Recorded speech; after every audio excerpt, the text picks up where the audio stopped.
Agora, entre as ofertas, uma restauração de prótese de quadril faz 802 próteses por ano. Eu tive de hospitais municipais de São Paulo. Me surpreendeu também os números. O hospital, para onde está o problema, é que ninguém está querendo operar. Porque nós estamos notando que não está operando nem na rede municipal. E aí nós temos alguns problemas. Primeiro, é algo que a gente já veio detectando. É o problema dos valores das rotas de prótese. Não consegue mais contratar, porque está no limite dela. E também não tem previsão orçamentária, porque num trabalho conjunto, eu não tenho dúvida que a gente cabe e atender, né, o paciente e o governo municipal. Então, uma alteração na resolução, dando essa liberdade, o Estado de São Paulo então manteve o grau mais grave. Com o passar do tempo, o governo federal também não põe mais financiamento, nós temos que sentar para ver o aporte que a gente tem orçamentário para esse financiamento.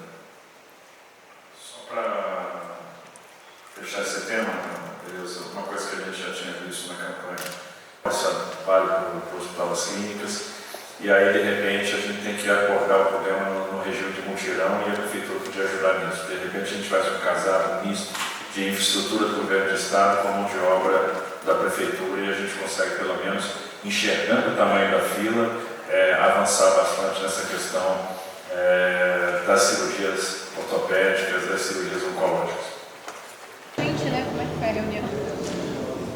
Olha, primeiro uma reunião que estreita laços, que vem sendo construído já há algum tempo entre nós e o prefeito Ricardo Nunes. Então, uma primeira reunião de trabalho agora depois da posse. É bom agora ainda no mês de janeiro a gente começar a direcionar uma série de questões. O foco principal da reunião é o cuidado com as pessoas.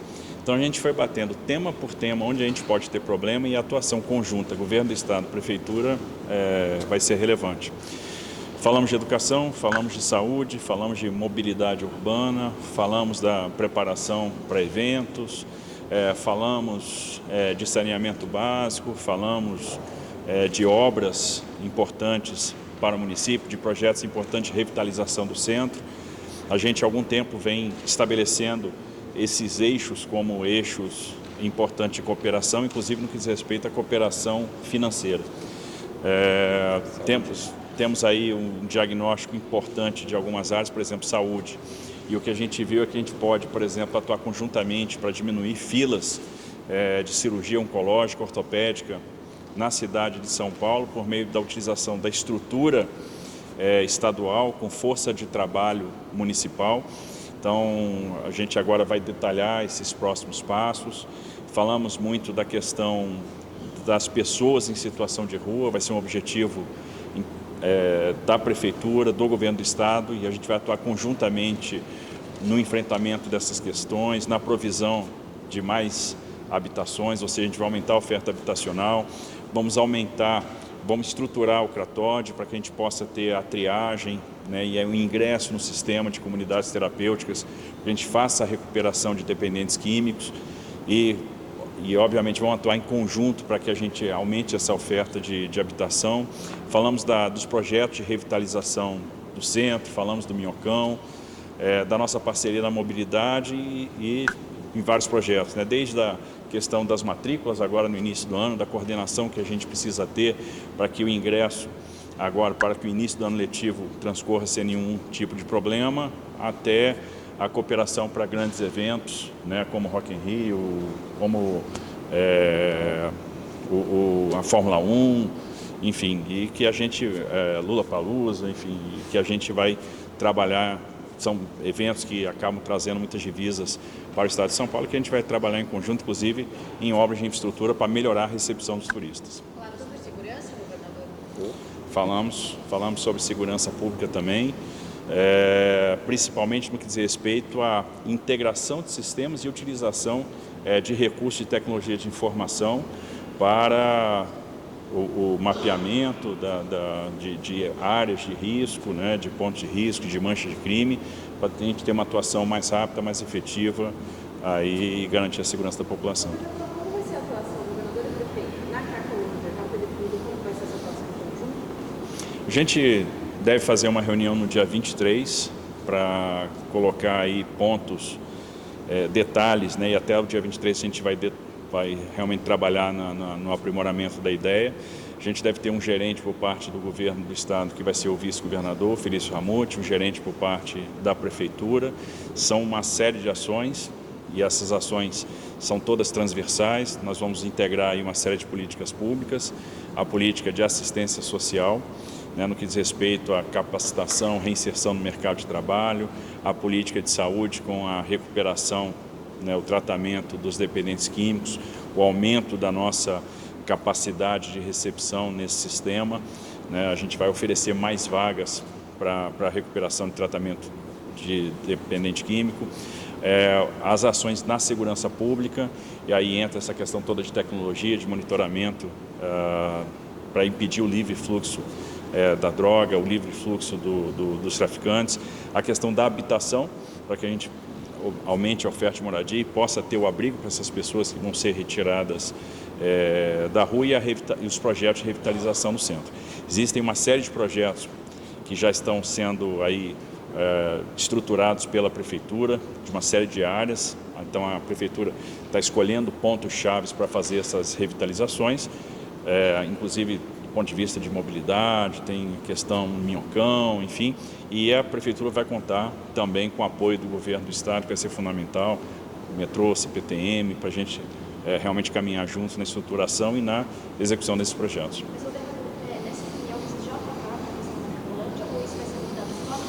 Já tratamos conceitualmente, agora a gente detalha para que a gente tenha um plano de metas e cronograma, e no dia 23 a gente anuncia esse projeto mais estruturado.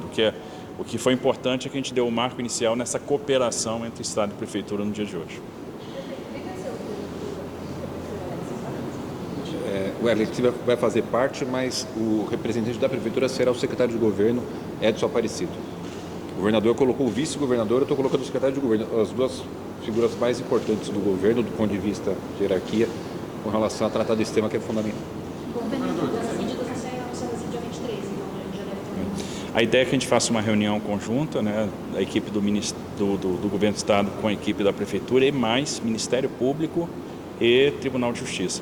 Então a gente tem que trazer o Ministério Público, tem que trazer o Judiciário, porque para realmente engajar todos. E no futuro, no decorrer do processo, no decorrer da execução do projeto, a gente tem que engajar a sociedade civil também. Por exemplo, o Conselho Regional de Medicina, a gente vai se basear na experiência internacional.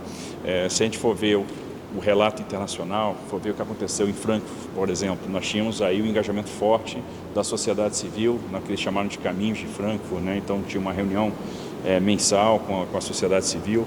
Então nós vamos procurar engajar todos, que é um problema de todos, a gente precisa, e se a gente estiver unido, a gente vai conseguir um bom resultado. Governador, já tem um modelo de como vai ser feita a abordagem com os usuários?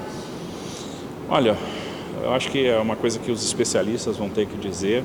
A grande questão é que você só vai obter sucesso, e aí isso linka com a pergunta anterior do engajamento da sociedade civil, se você conseguir estabelecer relação de confiança.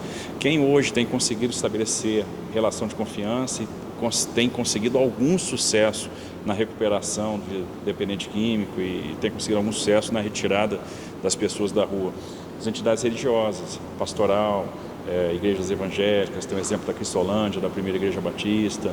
Então, trabalhar com essas entidades vai ser fundamental. Você não vai tirar ninguém da rua se você não conseguir conquistar essa pessoa. Ela tem que estar convencida que ela precisa se tratar, e é uma coisa super difícil a partir do momento que ela perdeu o seu poder de autodeterminação. Então, esse é o grande desafio, conquistar a confiança dessas pessoas para oferecer para elas o tratamento e a porta de saída. E também não adianta você dar o tratamento e não dar a porta de saída. A porta de saída é requalificação profissional. Governador, falando de segurança ainda, o secretário da Elite deu uma declaração ontem dizendo que a questão das câmeras seriam revistas. O senhor hoje falou no sentido contrário, né, de que vai ser antes. Eu queria que o senhor explicasse para a gente aí se houve algum ruído. Não houve. E durante essa reunião, o Ministério dos Direitos Humanos do Governo Federal emitiu uma nota dizendo que via com preocupação as falas do DEIT, no sentido de que o programa das câmeras tem números que comprovam sua eficiência. Não, veja bem, não existe desalinhamento nenhum. Acho que a gente está falando a mesma coisa. A grande questão é tempo, a questão temporal. Então, neste primeiro momento, nada muda. a gente vai tocar o projeto, o programa das câmaras como ele está. Tem gerado suas repercussões positivas, tem trazido uma percepção de segurança para segmentos importantes da sociedade, para segmentos mais vulneráveis, que precisam ter essa percepção de segurança. Então, não vamos alterar nada. Para quem está esperando que a gente mexa nesse programa, agora não vamos mexer. Ao longo do tempo, nós vamos observar e reavaliar a política como qualquer outra política. Então, nós vamos fazer a reavaliação do programa de câmaras, como eu vou fazer a reavaliação da política habitacional, dos subsídios, do Casa Paulista, para ver que faixas eu posso atender mais, como eu vou rever todas as políticas públicas que estão em andamento dentro de uma lógica de eficiência, de atingimento de resultado. E eventuais ajustes, eventuais alterações vão ser propostas e discutidas ao longo do tempo à luz dos números, à luz dos dados, sem problema nenhum. O senhor considera que ele disse a mesma coisa que o senhor está dizendo agora? Eu considero que sim.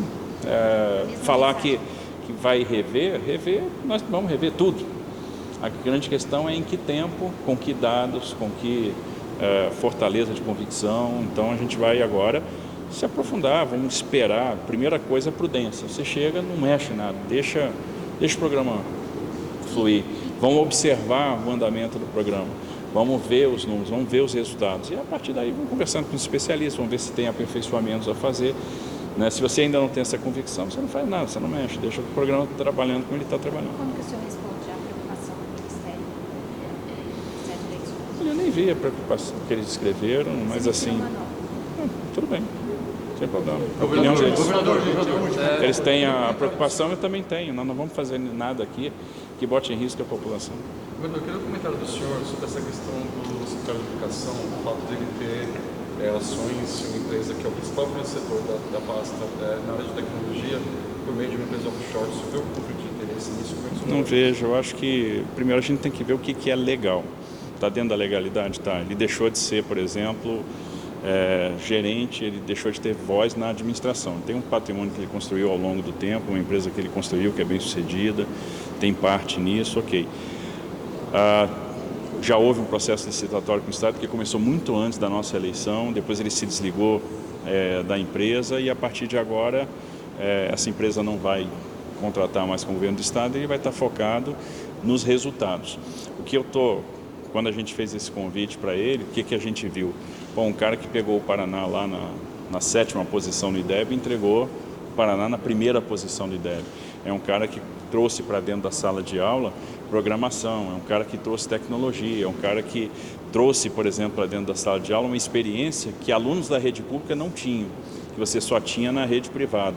Por exemplo, os alunos da rede pública do Paraná começaram a ter redação corrigida por inteligência artificial, começaram a ter aula de idioma com inteligência artificial.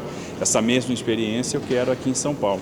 Eu quero que a gente tenha o melhor na nossa rede de educação. Eu procurei trazer o melhor secretário para isso, dentro dessa lógica, e vamos agora cobrar resultado, cobrar realmente esperar que a gente tenha essa impulsão, tenha esse resultado. Eu não quero nada diferente do primeiro lugar no IDEB para São Paulo.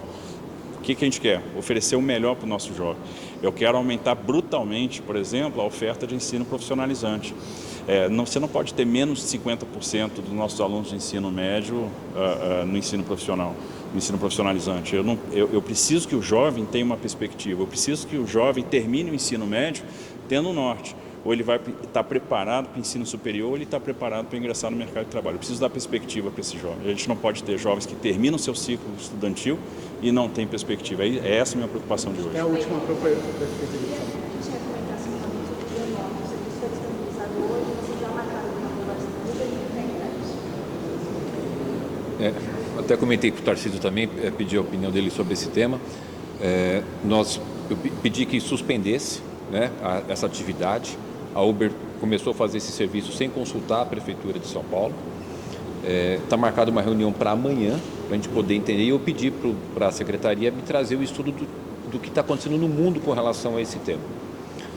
Evidentemente, eu não vou deixar acontecer nada aqui na cidade de São Paulo que possa gerar acidentes para as pessoas. Hoje nós temos 6,5 pessoas para cada 100 mil habitantes que morrem no trânsito na cidade de São Paulo. Tem um programa de metas que estabelece 4,5 por 100 mil habitantes. Já vai ser difícil chegar nessa meta, tendo em vista os dados que a gente tem visto na cidade. Estamos investindo na questão da faixa azul, nas questões de melhorar o asfalto para diminuir acidentes, que são um grande problema de recap. Então, se houver alguma situação que coloque em risco ou venha aumentar a possibilidade de acidentes na cidade, a gente vai fazer. Um dos temas que eu falei com o Tarcísio, que a gente alinhou, vamos trabalhar junto, são as cirurgias ortopédicas, que a gente vai trabalhar junto, alinhou o nosso secretário de saúde do município com o estado, para a gente poder recuperar essas filas. Então, a gente não quer causar mais acidentes, mais traumas, né? Porque a gente já tem bastante para cuidar, né, Tarcísio? Então, a gente precisa... Se eles não suspenderem, o senhor já tomaria alguma medida de supervisão? Eu pedi que o CEMUV faça uma reunião, estabeleça a proibição. Evidentemente, o CEMUV tem a sua independência, que é o Conselho Municipal, senão eu faria o decreto proibindo, se assim a Prefeitura entender, né, que deva agir de não prosseguir com a autorização. Então, o que tem hoje, objetivamente? Suspensão das atividades. Para quê? Para uma análise e dessa análise a gente poder fazer a autorização ou a proibição. Obrigado, gente.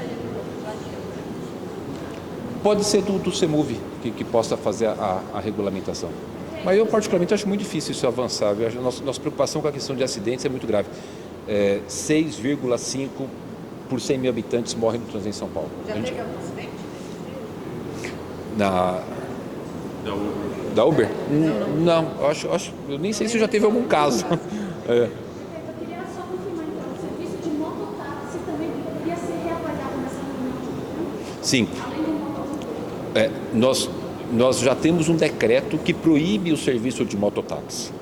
A Uber, de uma forma até legítima, se valeu de dizer que o que está proibido por decreto na prefeitura é só o mototáxi, que ele não é mototáxi, ele é aplicativo de táxi, né? Então, enfim, mas nós vamos verificar, está suspenso, eles não estão autorizados a fazer, pedir que comunicasse para eles tirarem do aplicativo. Evidentemente, deve vir aí umas questões judiciais pela frente, imagino eu, né? Mas o que a prefeitura vai fazer é o seguinte, é toda ação cuidando da vida. Eu queria repetir de novo, hoje na cidade de São Paulo morrem 6,5 pessoas por 100 mil habitantes e nós temos uma meta de chegar em 4,5 por 100 mil habitantes. Só obrigada, acabou já. Não, já muita felicidade.